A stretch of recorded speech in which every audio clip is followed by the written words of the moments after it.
जय जोहार, अमर छत्तीसगढ़ देख रहे हैं आप। मैं हूं आशीष त्रिपाठी आपके साथ। मुख्यमंत्री विष्णुदेव साय ने प्रियंका गांधी वाड्रा समेत कांग्रेस पार्टी पर निशाना साधा। साय ने कहा कि कांग्रेस को 70 सालों से झूठ बोलने की बीमारी है और इतनी आसानी से यह नहीं जाएगी। सीएम साय ने राशन पर डाका डालने के कांग्रेस के आरोपों पर पलटवार किया और social media microblogging site platform x पर सीएम साय ने प्रियंका से सवाल पूछा कि आपकी कांग्रेस सरकार के छत्तीसगढ़ में किए गए 5000 करोड़ के चावल घोटाले पर भी दो शब्द कह दें। हर बार छत्तीसगढ़ कांग्रेस के नेता आप लोगों को बुद्धू बना देते हैं। उन्होंने लिखा, कांग्रेस की तरह हमारी सरकार गरीबों के राशन पर डाका नहीं डाल रही है।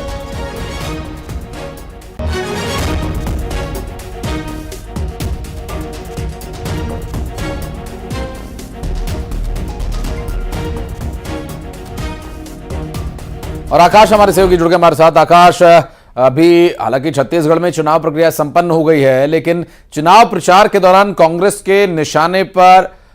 को निशाने पर लेते हुए दिखाई दे रहे मुख्यमंत्री और कई बड़े और गंभीर आरोप लगाए।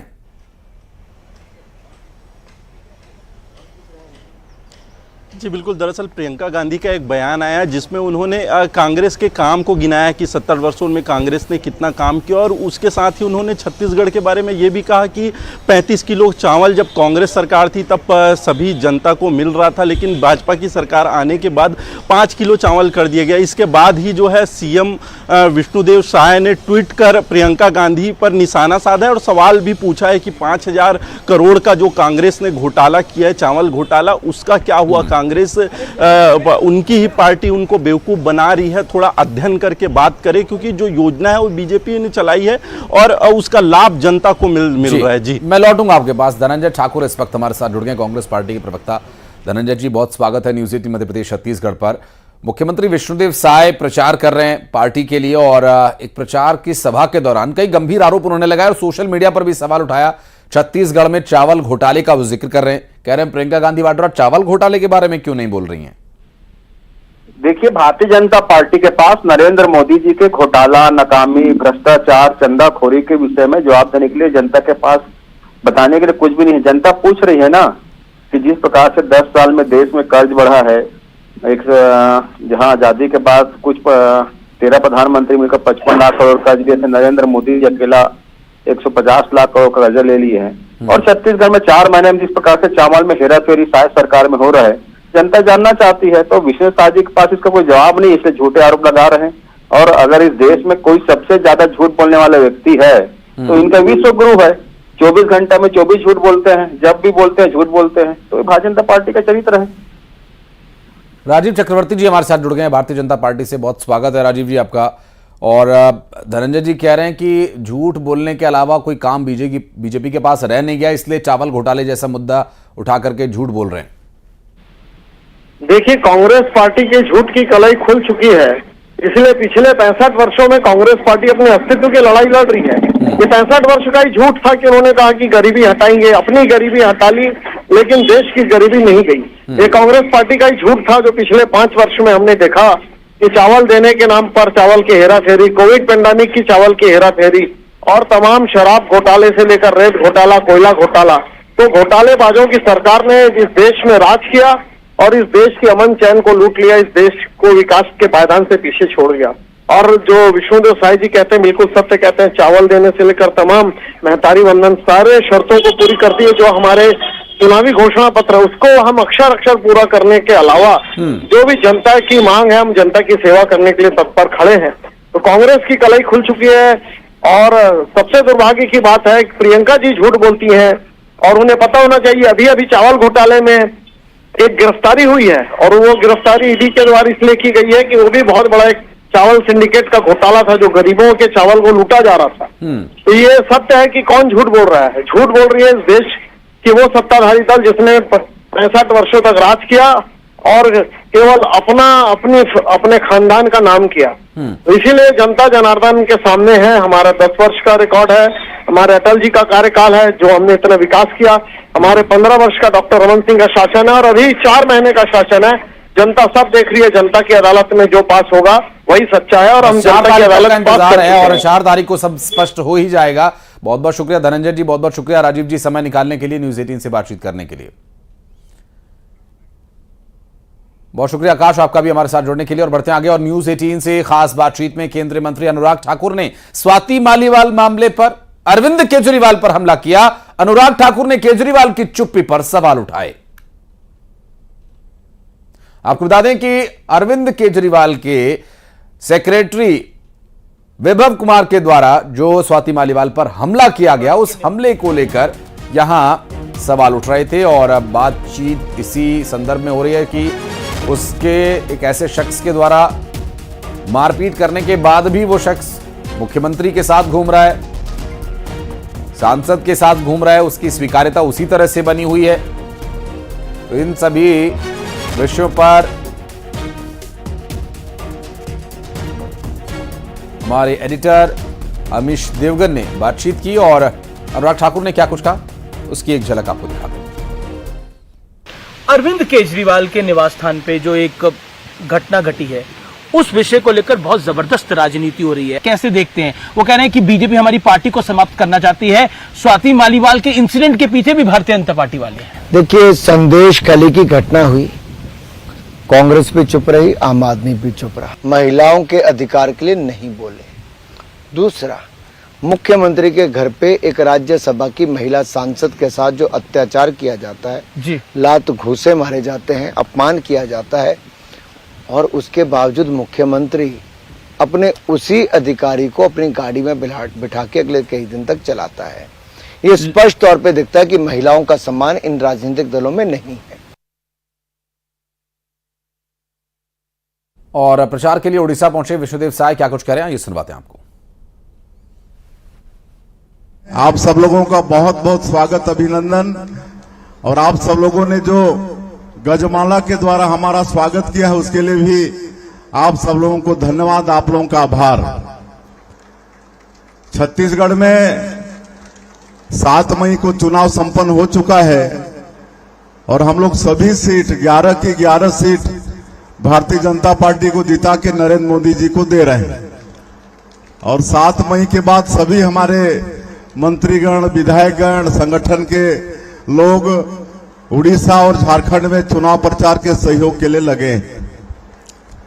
और जैसे हमारे शिवरतन शर्मा जी बता रहे थे कि 2023 के विधानसभा चुनाव में आदरणीय मोदी जी की गारंटी में विश्वास करके छत्तीसगढ़ की जनता फिर से भारतीय जनता पार्टी को विधानसभा में सरकार में बैठाई। और ये लोकसभा चुनाव भी बड़ा अच्छा हम लोगों का संपन्न हुआ है। तो मैं आज ये बताने आया हूं आप लोगों से कि ये जो लोकसभा का चुनाव है अभी का, ये बहुत महत्वपूर्ण चुनाव है।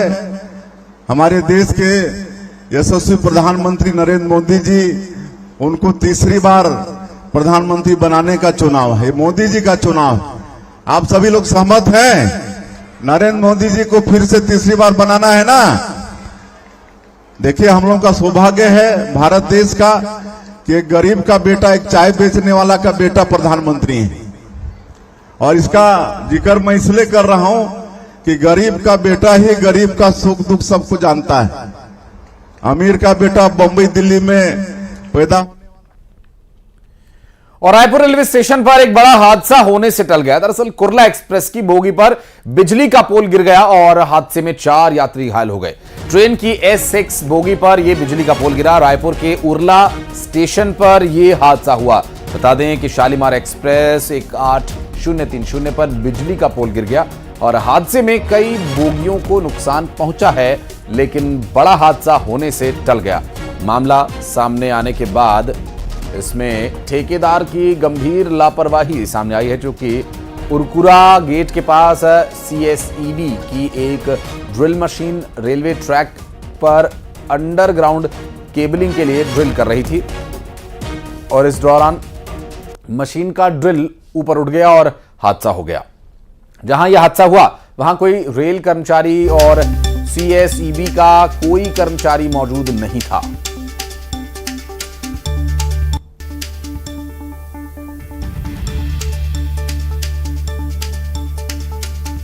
आदमी उधर से आए थे दौड़ते हुए, तो उन्होंने बताया कि आप गरीमर बाहर निकले आए हैं, मतलब, तो मैंने फिर तुरंत उसको बंद किया। आप अकेले काम कर रहे थे, वहाँ कोई था? नहीं, 2 लड़के थे, ये राड लगाने वाले, मैं मशीन चलाता था। अच्छा, राड लगाने वाले। राड कहाँ से लगा रखे हैं? ये रखा है ना, वहाँ कोई देखने वाला नहीं? नहीं, उधर कोई नहीं था। अच्छा, ये बताओ कि काम कौन करा रहा था? सर काम का तो मेरे को नहीं मालूम, मेरे को तो ओनली मशीन चलाना है बस। अच्छा, आप मशीन चला रहे थे? हाँ। काम कौन करा आपसे मतलब नहीं है? नहीं, हमारा उससे कोई मतलब, सुपरवाइजर जाने, कोई भी जाने।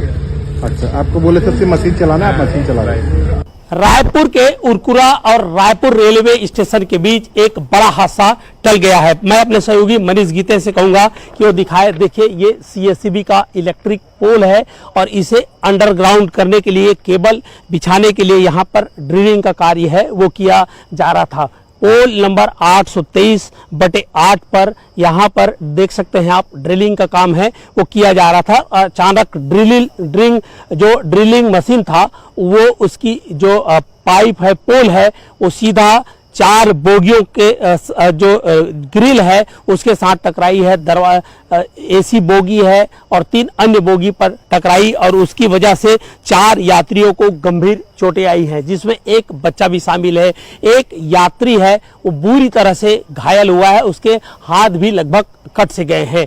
और एक बड़ी लापरवाही है रेल प्रशासन की कि यहाँ पर काम चल रहा था, ड्रिलिंग का काम चल रहा था और जानकारी ये भी है कि उन्हें सूचना नहीं थी। तो आप सोच सकते हैं कि इस व्यस्ततम मार्ग में, हावड़ा मुंबई जो मार्ग है, मुख्य मार्ग है, वहाँ पर काम चल रहा था और रेल प्रशासन को जानकारी नहीं है, ऐसे वो जानकारी दे रहे हैं और इसकी वजह से एक बड़ा हादसा टल गया है। और इस वक्त हम मौजूद हैं ग्राउंड जीरो पर। आप देख सकते हैं, मैं अपने सहयोगी मनीष से कहूँगा कि ये हैवी ड्रिल मशीन है और इसे सीधा जो है ड्रिलिंग का काम है वो किया जा रहा था, ताकि रेल ट्रैक पर जो अंडरग्राउंड इलेक्ट्रिक केबल है वो बिछाया जा सके। लेकिन यहाँ पर रेलवे प्रशासन के सुपरवाइजर मौजूद नहीं था, सीएससीबी यहाँ पर काम कर रहा था और एक बड़ा हादसा टल गया है। कैमरा पर्सन मनीष गीते के साथ युगल तिवारी, न्यूज़ 18 रायपुर, छत्तीसगढ़। और युगल तिवारी हमारे सहयोगी इस वक्त हमारे साथ जुड़ गए। युगल, ये जो पूरी घटना आपने ग्राउंड पर जाकर देखी, लेकिन इस घटना से रेलवे प्रशासन को कोई सबक, कोई सीख मिली, कोई लापरवाही का कोई मामला सामने आया कि आखिर किसकी गलती है, कौन इसमें गलती है, उसको पनिश किया जाएगा, उस पर एक्शन होगा? तो बिल्कुल देखिए, इस वक्त हम ग्राउंड जीरो पर मौजूद है। मैं अपने सहयोगी मनीष से कहूंगा कि देखिए, यही जो ड्रिल मशीन है जिससे लगभग 50 मीटर की दूरी से ड्रिल किया जा रहा था और यह मशीन सीधा जो अपलाइन है वहां तक पहुंच चुकी थी और अचानक धड़धड़ाती हुई ट्रेन आई और उसके बाद जो दुर्घटना घटित हुई, हादसा हुआ है। और उसके चश्मदीद है, ये युवा है, ये ट्यूशन जा रहे थे और ठीक इन्होंने ही ड्रिल मशीन को के जो ऑपरेटर है उसको जानकारी दी, वरना बड़ा हादसा हो सकता था। कैसे देखे आप, क्या बोले ड्रिल मशीन? हम लोग फाटक में खड़े थे यहाँ पास और अचानक से देखा कि पटरियों में हिलने की आवाज़ आ रही थी। उसके बाद हमने देखा कि ये जो पाइप है, मशीन है, एलिवेट होके ऊपर की ओर जा रहा था और ट्रेन यहाँ से करीबन 100 मीटर की दूरी पे थी।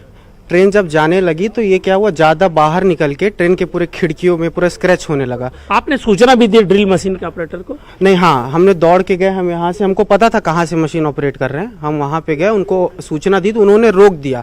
नहीं तो अगर ये ज्यादा और एलिवेट होके बाहर निकल जाता तो फिर बड़ा हादसा हो सकता था। बिल्कुल देख सकते हैं, काफी बड़ा हादसा यहाँ पर टल गया है और एक बड़ी लापरवाही है। जानकारी ये भी आ रही है कि यहाँ ये जो ड्रिल मशीन है सीएससीबी की ओर से कराया जा रहा था, जो हाई वोल्टेज वायर है उसे केबलिंग करने का काम था, लेकिन इसकी सूचना नहीं थी। अगर सूचना थी तो यहाँ पर रेलवे के सुपरवाइजर क्यों मौजूद नहीं थे, जो ड्रिल करवा रहे थे सीएससीबी के अधिकारी यहाँ पर क्यों मौजूद नहीं थे, इसकी सूचना क्यों नहीं दी गई? एक बड़ी लापरवाही यहाँ पर सामने आई है। फिलहाल रेलवे के अधिकारी हो या फिर सीएससीबी के अधिकारी इस मसले पर कुछ भी खुलकर नहीं कह रहे हैं। यहाँ पर जांच की जा रही है। रेलवे पुलिस जो एसपी हैं जे.आर. ठाकुर, वो भी यहाँ पर मौके पर मौजूद थे।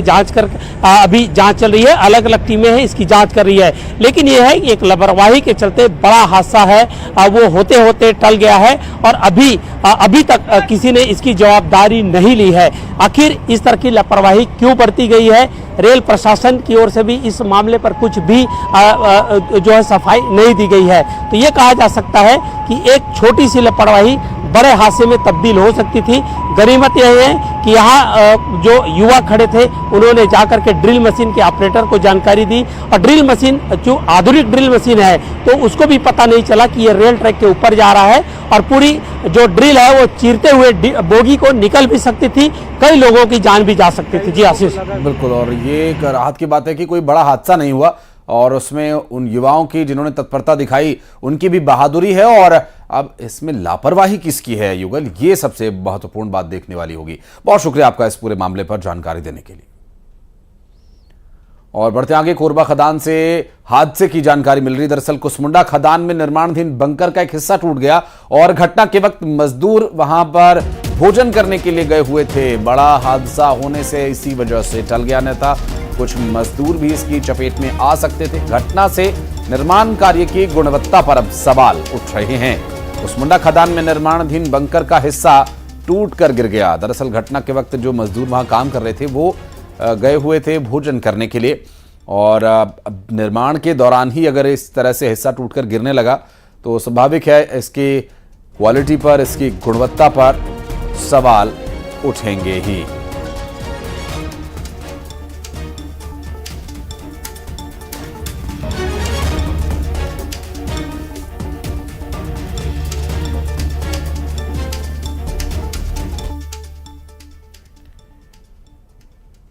और राजनांदगांव में खेत से एक लाश मिलने से सनसनी फैल गई। खेत में संदिग्ध हालत में एक युवक की लाश मिली है। कल शाम को घर से यह शख्स निकला था और उसकी जानकारी मिली कि खेत पर उसकी लाश पड़ी हुई है। आपको बता दें कि कल शाम को घर से यह शख्स निकला था और राजनांदगांव में इस पूरे घटनाक्रम से सनसनी फैली हुई है। खेत में संदिग्ध हालत में एक युवक की लाश मिली है। अब उसका मर्डर है या उसने आत्महत्या की है, खेत पर क्यों आया, क्या कैसे, ये सब अभी इन्वेस्टिगेशन किया जा रहा है। और बिलासपुर में युवक की लाश मिलने से सनसनी। 3 दिन से लापता था यह शख्स जिसे ढूंढा जा रहा था, और युवक की लाश फंदे पर लटकती मिली है। दरअसल मकान में फंदे पर लटकती मिली लाश प्रेम प्रसंग का हो सकता है मामला।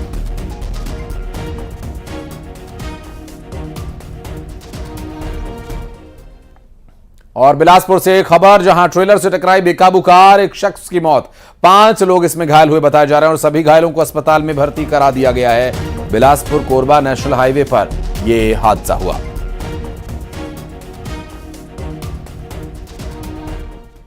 और कोरबा से खबर है, जहां कुएं में सफाई करने से एक शख्स की मौत हो गई, एक की हालत गंभीर बनी हुई है। दरअसल कुएं में गैस बनी होने की वजह से दोनों बेहोश हो गए और बेहोश होने के बाद दोनों कुएं में ही डूब गए। रेस्क्यू टीम ने दोनों युवकों को बाहर निकाला। एक युवक की अस्पताल में मौत हो गई जबकि दूसरे का इलाज जारी है। आपको बता दें कि ये जो पूरा मामला है कुएं में सफाई के दौरान सामने आया।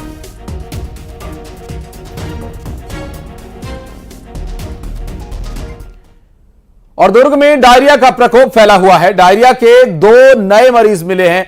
मरीजों की कुल संख्या अब 53 हो गई है। दरअसल बोड़े गांव में डायरिया अब पैर पसार रहा है और गांव में लगातार डायरिया के मरीज मिल रहे हैं। स्वास्थ्य विभाग अलर्ट है। लोगों को जागरूक करने के साथ साथ शिविर लगाए जा रहे हैं ताकि लोगों को जागरूक किया जा सके। किसी को अगर शुरुआती लक्षण है तो उन्हें दवाई देकर के रोका जा सके डायरिया का शिकार होने से, और आगे और लोगों को इस तरह की समस्या न हो इसके संबंध में जानकारी देना आवश्यक है। और डायरिया की जो सबसे प्रमुख वजह रहती है वो गंदे पानी का इस्तेमाल करना रहती है, और गंदे पानी के इस्तेमाल के पीछे का कारण अमूमन यही देखा जाता है कि पीने के पानी की पाइप की सप्लाई गंदे पानी की नाली से होकर जाती है। ऐसी करने की आखिर क्या मजबूरी है, ये देखने का विषय होगा। आपको बता दें कि बुड़ेगांव में डायरिया अब पैर पसार रहा है। राजनांदगांव में एक शख्स की लाश मिलने से सनसनी। कुएं में एक शख्स की लाश मिली। दरअसल बोरे में यह लाश लिपटी हुई थी और घुमका थाने के बिजतला गांव में कुएं से एक लाश मिली है। हालांकि बोरे में लिपटी हुई इस लाश का क्या रहस्य है, इस पर अभी इन्वेस्टिगेशन चल रही है। बिजतला गांव में कुएं से एक लाश मिलने का मामला सामने आया। अब कुआं किसका है और लाश किसकी है, यह भी देखने का विषय होगा। राजनांद गांव में एक और ये मौत का मामला सामने आया, जहां पर एक युवक की लाश मिली है और हालांकि इसमें अभी तक कुछ भी स्पष्ट नहीं हो पाया है कैसे इसकी मौत हुई। इन्वेस्टिगेशन जारी है।